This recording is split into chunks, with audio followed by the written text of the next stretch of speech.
Okay, we're going to start with the nation.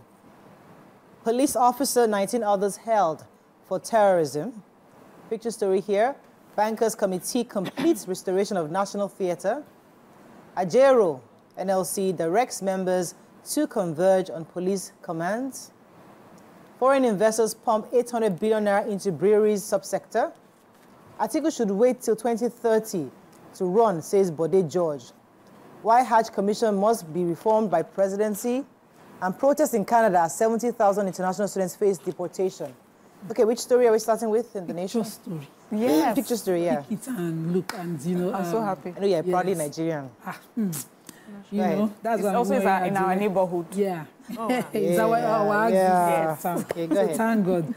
According to the project manager, sorry, the project architect, Mr. Adelaoye, the architect in charge of the revamping of the National Theatre, it is at 95% completion. There's a reason I'm starting from the back. So the managing director of Sterling Bank has assured that the Bankers Committee, this is the committee that was approved by the central bank to raise $100 million to revamp and revive our 47-year-old National Theatre, are going to do an excellent job. And so that now that the pictures you're seeing are just 95% completion of the work. And very soon we will see, you know, they have all the things that, you know, people in the creatives would need to come together, put in place now, and very soon we'll open it for us. I'm just excited at the picture story, basically, and that's how the... Yeah, I'm really excited because my daughter's school, they do a lot of the activities at the National Theatre, and it's been an eyesore. Oh, wow. So I'm happy to see that. But I'm worried, too, that, you know, the Sterling Bank's CEO was talking about how this was not a profit interest for them. It was about, you know, just reviving something that logical. And I'm thinking, giving back this, to society. This must be a profit for them, everybody's interest, because the National Theatre, it's, you know, it's entertainment. It's a huge tourist attraction. You go to different countries and you have from that, you attend the entertainment, you know, they call it the service sector. It's a huge one when you look at it financially. Look at what Jennifer grossed, you know, just from one movie, and the possibilities that are in that sector. And, you know, with that, you cannot call it, you cannot say your interest shouldn't be. It's not a hot topic, but I have to say something. This is so symbolic because my mom always talks about the first time she came to Lagos, and one of the first places she went she visited. She was like, when you drive up to it with like military hats, you know. So I'm happy that they did this. But I have a story, and it says that the Federal High Court in Abuja yesterday permitted the Defense Intelligence Agency to detain an Assistant Superintendent of Police, ASP AA Babangida, and 19 others for 30 days. They gave the names of the detainees. I'll just take a few because of time. And they have Usman Idris, Abu Safianu, Al-Hassan Idris, there are many more. And also there's an Al-Haji Amodu Ogewe and Uzoma Agoibo. So 19 of them, you know, altogether. And the story is that there are allegations that this particular ASP is somewhat involved with these insurgents, these bandits and ISWAP members. They carry out terrorist activities all across the country. They're even talking about what they call bomb experts. You know, this particular suspect also had bomb experts all involved in this. So DIA was actually asking the court that they should give them 90 days. But the court says, see, we can't give them more than 30 days because they've spent like 3 months already. And within, you know, they need to be able to do this within the ambit of the law. As we know, the law presumes you innocent until proven guilty. So it's that as the DIA, please just do your best to finish up your investigation within this period that the court can give you, or else then we'll have to let them go. You know, DIA is just saying that there's just so much insurgency in the north, in the southeast. Every day, you know, they are dealing with things like that. So I hope they're able to finish the investigation on time so we do not release back into the society wicked people like this. All right, so I have a story. Our world's leading breweries are investing more than 800 billion in the Nigerian breweries subsector, a major boost to the country's quest for foreign direct investments. You know, the president has been going around trying to see how they can get foreign direct investments, you know, into the country.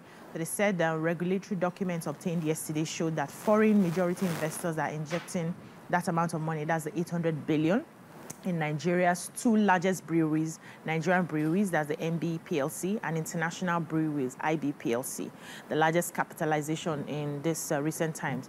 So the document indicated that Netherlands-based Heineken, NV, has secured approval to invest not less than 341 billion in Nigerian breweries through a rights issue that pre-allocates about 12.9 billion ordinary shares to the multinational. Heineken NV also showed strong appetite for the Nigerian market.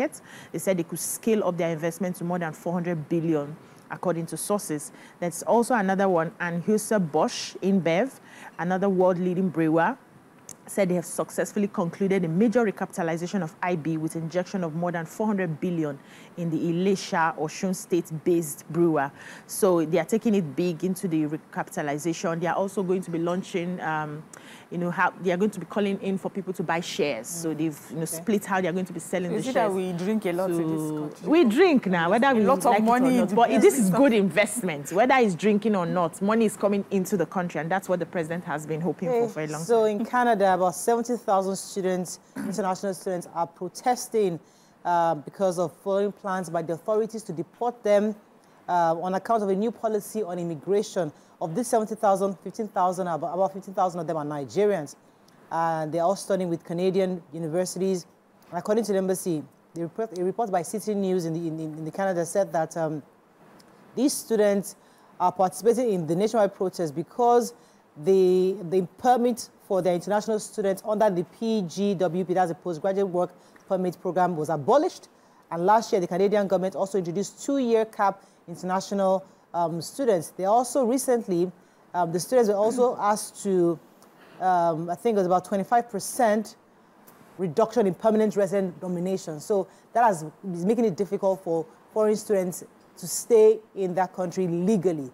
So many of these students have come out to protest. I mean, there was a guy from India who was saying that he spent 6 years just to taking that risk to come to Canada. And he has worked, he has served, he has paid taxes. Wow. It's unfair for them to bring in this policy that's going to cause them to become illegal and then for eventually deported. So many Nigerians are also being a part of this, about 15,000 of them, and they're also part of this protest.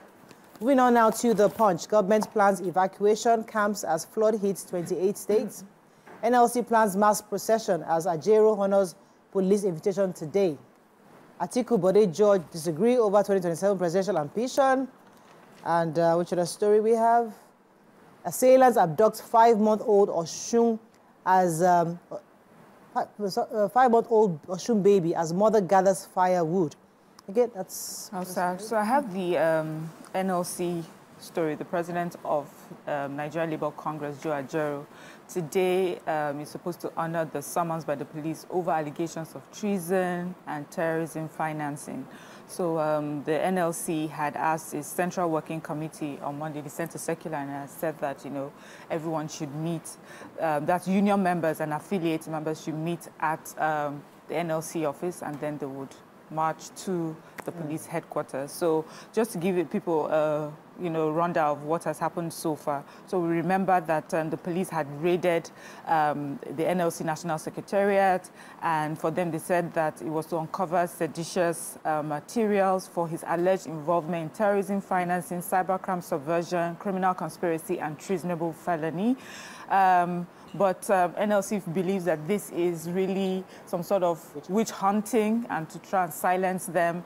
They had asked that he showed up August 20th, but his lawyer, Femi Falana, had asked, give us properly what it is you're accusing him of, and the time is too short. So he's supposed to be meeting with the police today, and alongside union members are going to walk with him to the police headquarters. Let's go to a short break now. When we come back, we continue with our review. Stay with us. We'll be right back.